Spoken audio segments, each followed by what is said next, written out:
Olá, bem-vindos, bem-vindas a mais um episódio do podcast Conversa Sustentável, Desvendando o S do ESG.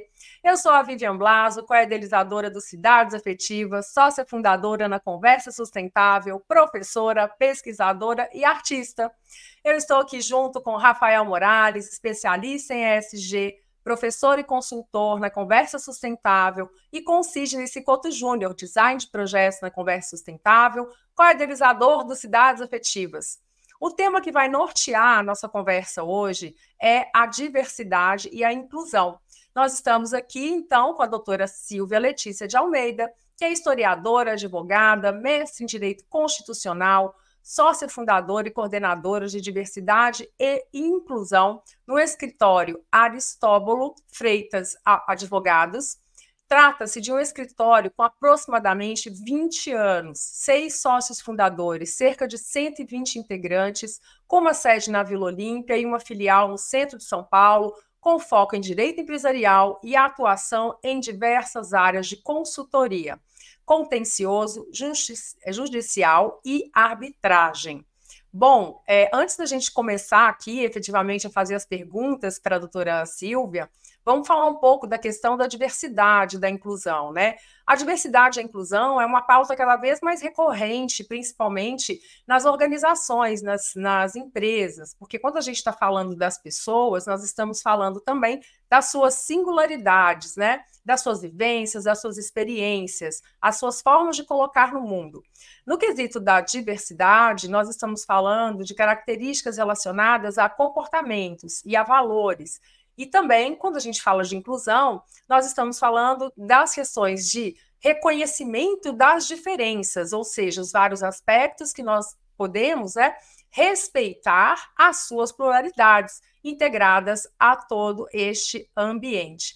No quesito diversidade, a gente pode falar das questões relacionadas à idade, a questão relacionada a gênero, etnia, religião, orientação sexual, condição física. Então, com isso, nós estamos aqui as boas-vindas à doutora Silvia Letícia para contar para a gente um pouco aí sobre essa questão do trabalho dela nesse tema e o que levou a doutora Silvia, de fato, a colocar aqui como objetivo, né, de propósito de vida, o que é a questão, né, tão cara para ela da diversidade e inclusão. Bem-vinda, Silvia.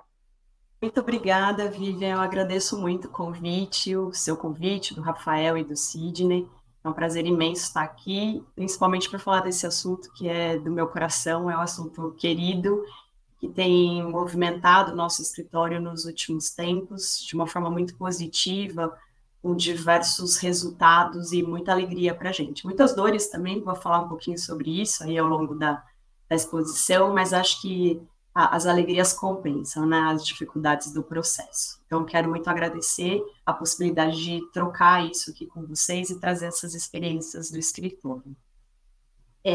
Queria começar falando que a gente é um escritório que tem ali o dia a dia, a rotina, que é inerente à nossa profissão, muito trabalho, tem uma interface muito grande com o Poder Judiciário, mas a gente percebeu que a gente deveria incluir a diversidade como uma das nossas pautas, apesar dessa rotina difícil e bastante pesada que a gente tem aí do dia a dia do contencioso judicial, principalmente, né? A gente sempre teve diversidade, inclusão e responsabilidade social dentro do nosso escritório, mas até janeiro de 2022, as nossas ações elas não estavam muito bem estruturadas e a gente não tinha métricas. O que a gente tinha era uma ética, um desejo muito grande de fazer pela diversidade e inclusão, mas isso não estava muito bem dimensionado. Fizemos uma reunião de sócios, isso foi pautado, e a gente identificou como era uma vontade nossa de colocar a diversidade e a inclusão no nosso DNA, a gente precisaria saber de onde a gente estava saindo e para onde a gente queria ir. E aí, a nossa primeira iniciativa, lá em janeiro de 2022, foi a criação de um comitê de diversidade, inclusão e responsabilidade social. A gente divulgou a ideia internamente e 9 pessoas se voluntariaram. E dentre essas pessoas que se voluntariaram, 4 eram sócios fundadores e um gerente administrativo. Essa composição no inicial, ela foi super importante, foi fundamental para demonstrar o envolvimento da liderança do escritório nesse projeto, o que trouxe muita confiança para a iniciativa. E aí, de lá para cá, diversas ações foram desenvolvidas dentro e fora do escritório. Só que antes de falar dessas ações específicas, queria compartilhar com vocês que, para começar esse trabalho, a gente adotou algumas premissas. A primeira premissa é que a gente estava ali, apesar de já ter aquela vontade de fazer, a gente estava ali iniciando um projeto, tateando.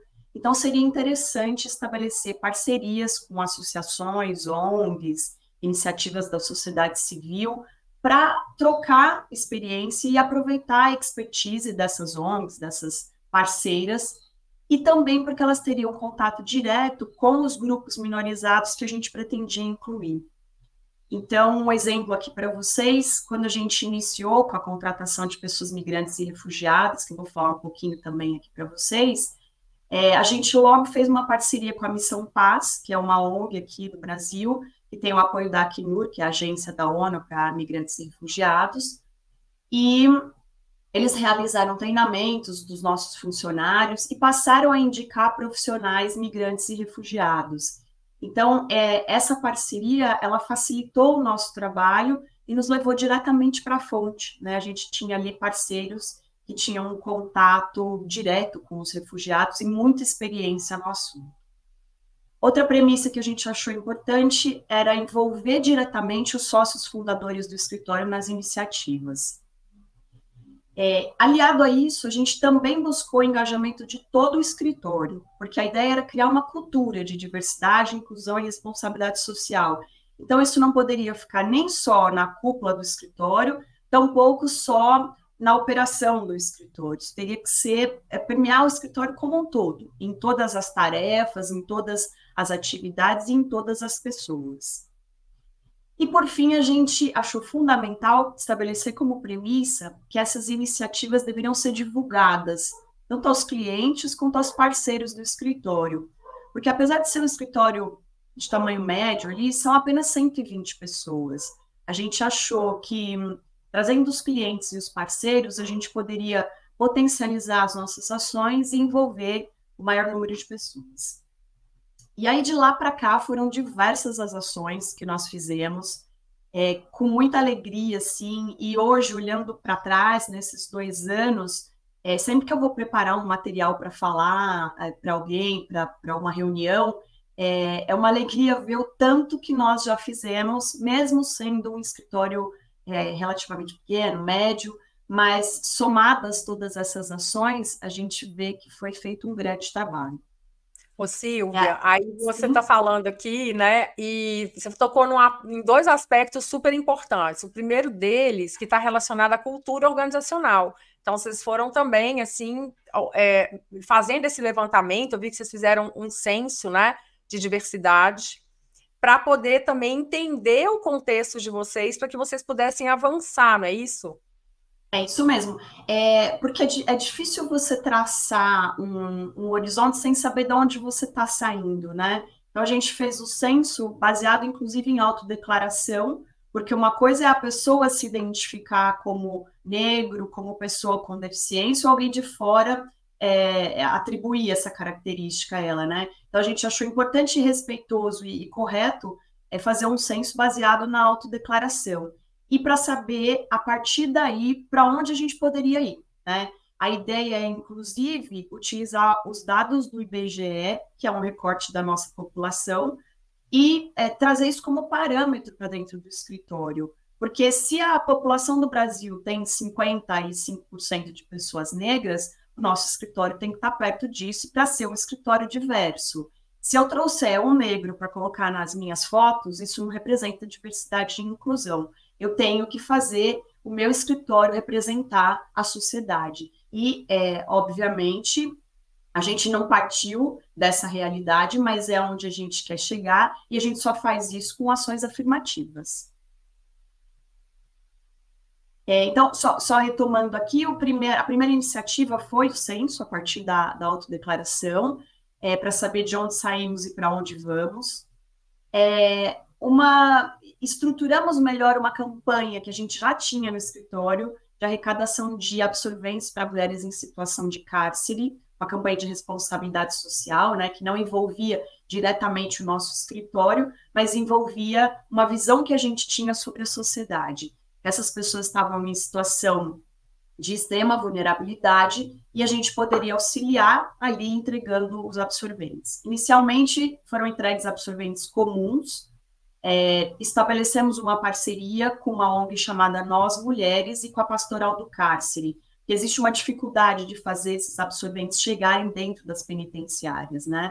A Pastoral do Cárcere tinha essa entrada e aí a gente aproveitou esse contato deles e eles entregaram os absorventes que nós recolhemos.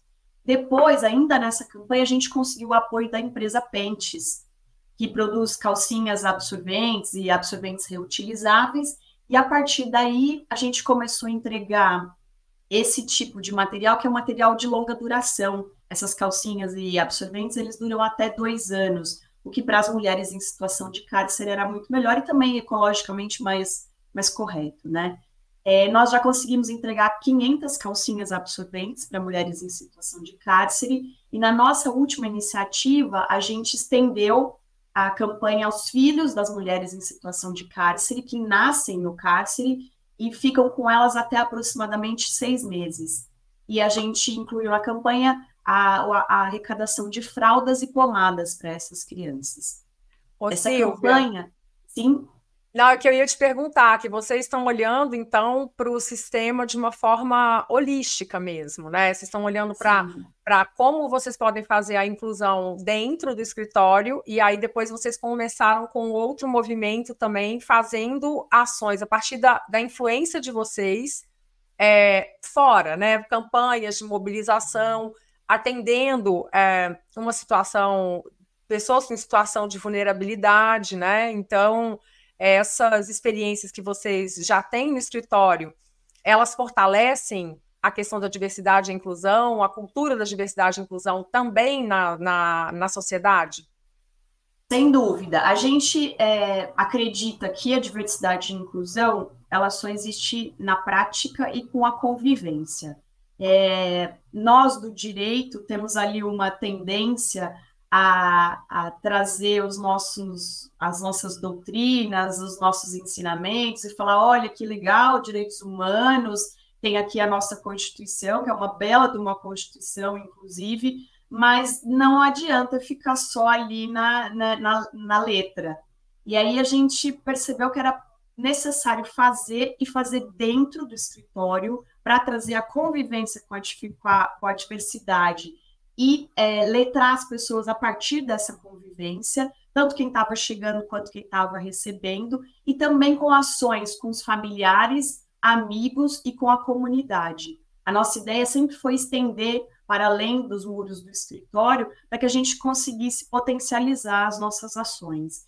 E isso tem tido um grande sucesso, a gente faz uso de redes sociais, inclusive, e tem o apoio muito grande dos nossos clientes. A gente advoga na área empresarial, então temos grandes empresas como clientes, e hoje eles já nos procuram, inclusive, para fazer parcerias, para saber como andam os nossos projetos e aprender com isso, replicar, multiplicar dentro das próprias empresas. Então, sim, a gente acredita que é dentro e fora do escritório. Só assim a gente vai ter um alcance maior. Silvia, já que você está tocando nesse assunto do fora do escritório, né, dos clientes, não só da sociedade, enfim, quando você falou das premissas, eu já fiquei aqui querendo perguntar um pouco para você sobre isso, né?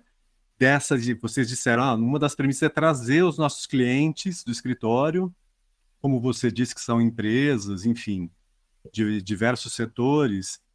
O que eu gostaria de saber de você, assim, tipo, essas empresas se interessaram, né, em levar esse modelo que vocês implementaram no escritório para dentro delas, né? Tentar replicar esse modelo de comitê de diversidade, trazer isso com um olhar, com uma perspectiva ESG, né? Olha, eu tenho aqui uma solução para o social um modelo que eu posso implementar para lidar com a questão da diversidade. Está acontecendo isso, né? Você tem algum Felizmente, caso para contar para a gente? tem sim, Sidney. Felizmente isso tem acontecido e tem acontecido agora com bastante frequência. Alguns dos nossos clientes inseriram cláusulas contratuais exigindo diversidade e inclusão dos prestadores de serviço. Quando a gente viu isso acontecer, falou, puxa, a gente está no caminho certo, é essa direção, né? Super bacana, e a gente já estava quase pronto para entregar o que eles estavam pedindo. E quando a gente apresentou, em resposta a essa exigência de cláusulas contratuais, quando a gente apresentou os nossos projetos, a gente passou a ser demandado para reuniões no cliente para dizer o que estava acontecendo dentro do escritório. Então, já fizemos rodas de conversa, e quando a gente tem eventos dentro do escritório, eu também vou falar um pouquinho disso, palestras, enfim, a gente convida os clientes. E sempre de lá sai alguma coisa. Poxa, quero levar essa pessoa lá, como que você consegue o contato? A gente já levou a Missão Paz, que é a nossa parceira com imigrantes e refugiados, para alguns clientes que passaram a contratar a partir deles também. Então, é uma experiência super exitosa. E justamente aquilo que eu falei no início, tem uma certa angústia, que você pensa, poxa, nós somos um escritório pequeno, 120 pessoas, a gente não tem dinheiro, tempo e pessoas para mudar o mundo. Mas a gente consegue multiplicar isso com pessoas que vão multiplicar também, e isso vai virando uma corrente, uma rede grande e importante, e ainda que não seja tão grande, né? São pessoas fazendo ali sempre que tem a oportunidade. Eu acho que é aí que está a importância. E aí vou continuar aqui nas iniciativas. A gente também passou a contratar advogados e advogadas júniores com mais de 60 anos de idade. E o que é legal dessa experiência é que, em geral, o mercado oferece vagas para advogados e advogadas 60 a mais em cargos de gerência e diretoria. E a gente entendeu que não, que se a gente queria fazer uma ação afirmativa, ela deveria ser para pessoas que nunca tiveram a oportunidade de ingressar no mercado de trabalho, ou porque eram recém-formadas, com mais de 60 anos, ou porque não conseguiram, ao longo da vida, entrar na profissão para a qual elas estudaram. Ô, E Silvia, hoje nós temos, sim, a gente foi ótimo você ter tocado nesse assunto, né? Porque a gente fez também um podcast aqui no Conversa Sustentável com o pessoal do grupo de trabalho 60 mais. E que bacana que isso já está repercutindo, quer dizer, o mercado já está começando a absorver de fato essa demanda, uma vez que a pirâmide etária, né, sobretudo no Brasil, ela está tendendo para o envelhecimento, né? E aí eu queria que você falasse desse projeto, assim, quais foram os principais benefícios que vocês tiveram com essa iniciativa de vocês? a gente também contrata jovens aprendizes. Então, eu acho que a grande ganho ali é a troca intergeracional, né? É muito mágico você ver pessoas com 17 anos trabalhando com pessoas com 65 e eles envolvidos ali no mesmo projeto e cada um com um estilo diferente, né? Os mais jovens chegam com aquela ideia de carreira, né? Super animados, e os de 60 a mais estão procurando uma oportunidade de desenvolver o que eles estudaram na faculdade, um pouco mais de serenidade ali, e as trocas são imensas. E assim, mas queria reforçar que também o gás dessas pessoas com 60 a mais é muito bonito de ver, é muito bacana, porque eu já ouvi isso, né, que é a oportunidade da vida deles. Poxa, eu trabalhei a vida inteira em outras coisas porque não tive a oportunidade, ou então eu precisei me dedicar aos meus filhos, aos meus netos, e agora eu estou um pouco mais tranquila de agenda, vou ter a oportunidade de trabalhar com direito. Então, assim, é de uma riqueza imensa, imensa, mas acho importante também saber olhar para cada um desses profissionais e aproveitar as características de cada um deles. Não adianta eu esperar que a pessoa 60 a mais tenha a mesma característica do jovem aprendiz, ou de um advogado recém-formado, ou de um refugiado que trouxe a experiência de um outro país. Eu tenho, por exemplo, uma advogada que se formou na Venezuela e é nossa assistente jurídico hoje, né? Porque o diploma dela não pode, com o diploma que ela tem, ela não pode exercer aqui no Brasil. Então, assim, é necessário apurar o olhar para aproveitar as características de cada um. Se a gente tiver essa sabedoria e você conseguir tirar o melhor de cada um desses profissionais, é incrível, assim. E o aumento de empatia, de solidariedade dentro do escritório, com a presença dessas pessoas diferentes, é um ganho gigantesco também. Hoje, olhando 2 anos atrás, eu consigo ver que a gente é um escritório diferente, muito mais humanizado, por conta dessa convivência com as diferentes pessoas. O Silvia. Pode falar. Vai lá, não, segue aí. Ia continuar nas ações aqui. Você quer falar alguma coisa? Quer perguntar alguma coisa? Eu queria perguntar para você, que você contasse um pouco de como é que foi essa questão até da composição do comitê que vocês têm de diversidade, como ele começou e como ele está hoje evoluindo nesse sentido. Eu acho legal você contar essa história também, porque... Muito legal, Rafael. Quando a gente lançou a ideia de fazer um comitê de diversidade, que é de trabalho voluntário, a primeira composição, ela não tinha muita diversidade. Eram sócios, 4 sócios, um gerente, pessoas brancas.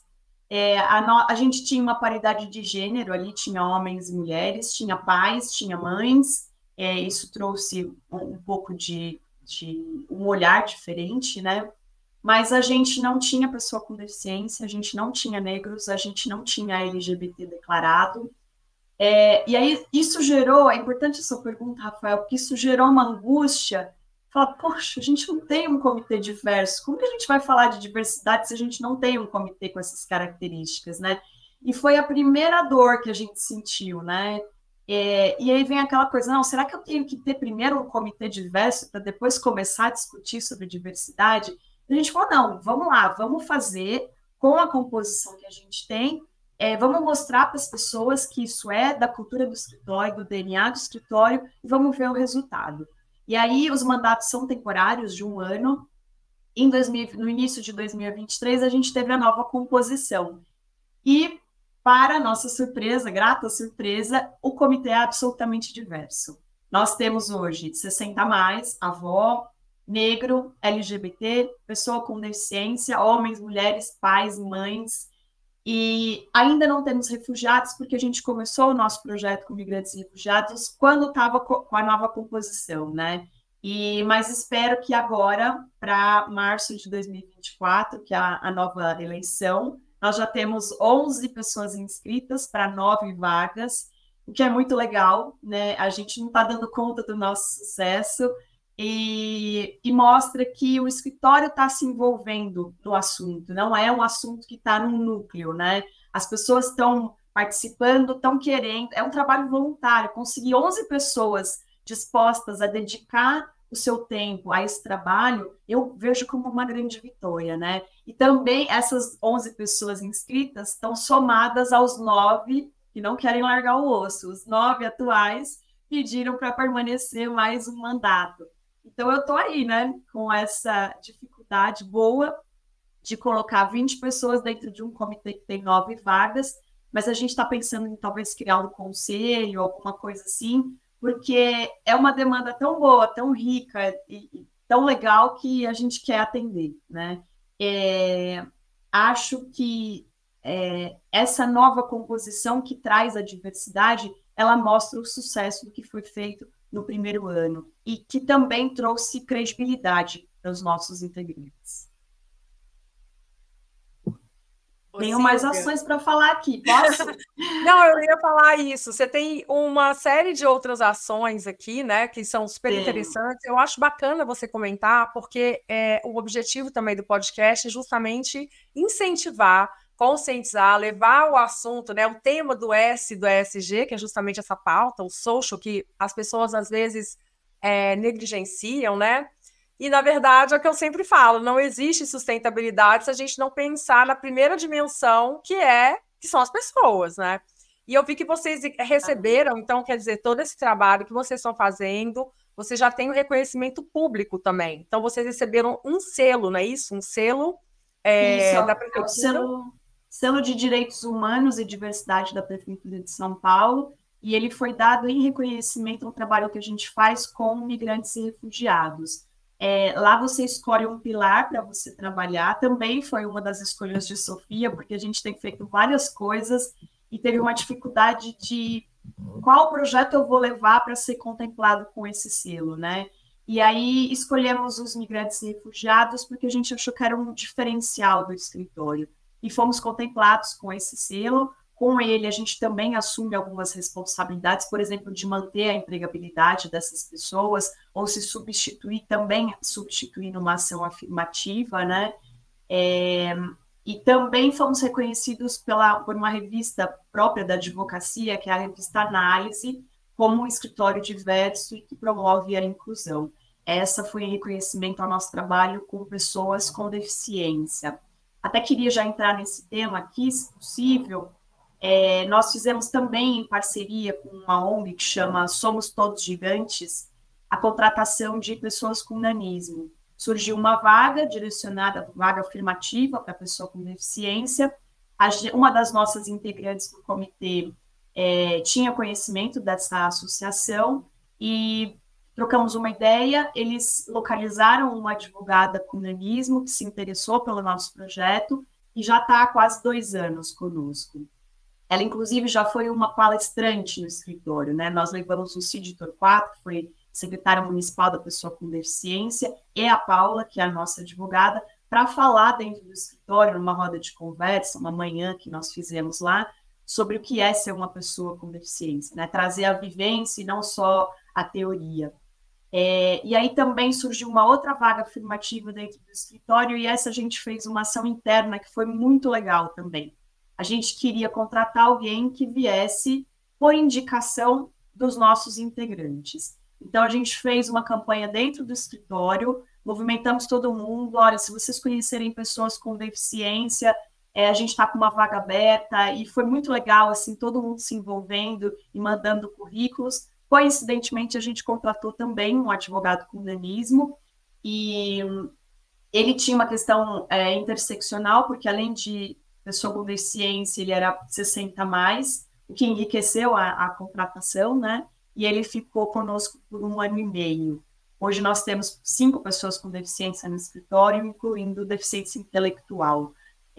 Nós fizemos algumas adaptações no escritório para receber as pessoas, e a gente continua com essas adaptações, adaptações físicas e principalmente de cultura, né? Porque não adianta você incluir a pessoa com deficiência e deixá-la num ambiente hostil.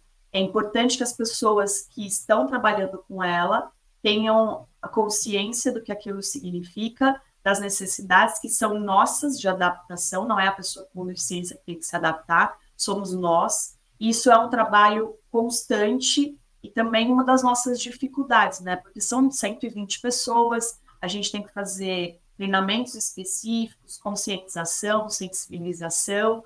É difícil, mas é muito rico. Hoje a gente vê, você anda com alguém do escritório no horário do almoço, eles olham para um balcão que está muito alto e falam, poxa, esse balcão não é acessível. E só tem esse olhar tão apurado porque convive com pessoas de baixa estatura, né? O botão do elevador, enfim, todos esses detalhes que muitas vezes passam despercebidos no nosso dia a dia, hoje, para as pessoas do escritório, já estão ali no cotidiano delas. Elas já conseguem perceber e criticar e pedir alterações, ir lá conversar com o representante do estabelecimento. A gente teve uma ação do prédio, do condomínio onde a gente está instalado, na Vila Olímpia, porque eles tinham aquelas geladeirinhas que colocam os produtos na vertical. E aí os nossos integrantes não conseguiam alcançar aqueles produtos na última prateleira. E chamaram o gerente do condomínio e ele fez uma adaptação. Ele desceu um exemplar de cada produto e colocou na prateleira de baixo.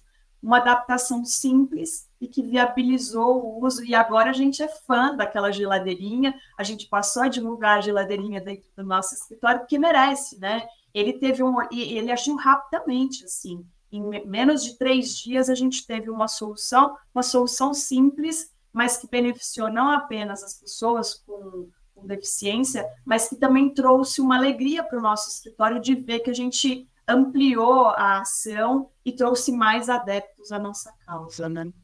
Silvia, nossa, estou encantada. Poderíamos ficar aqui falando muito sobre esse tema que precisa ainda ser muito ampliado nas organizações, nas escolas, nos condomínios, né, nas cidades como um todo.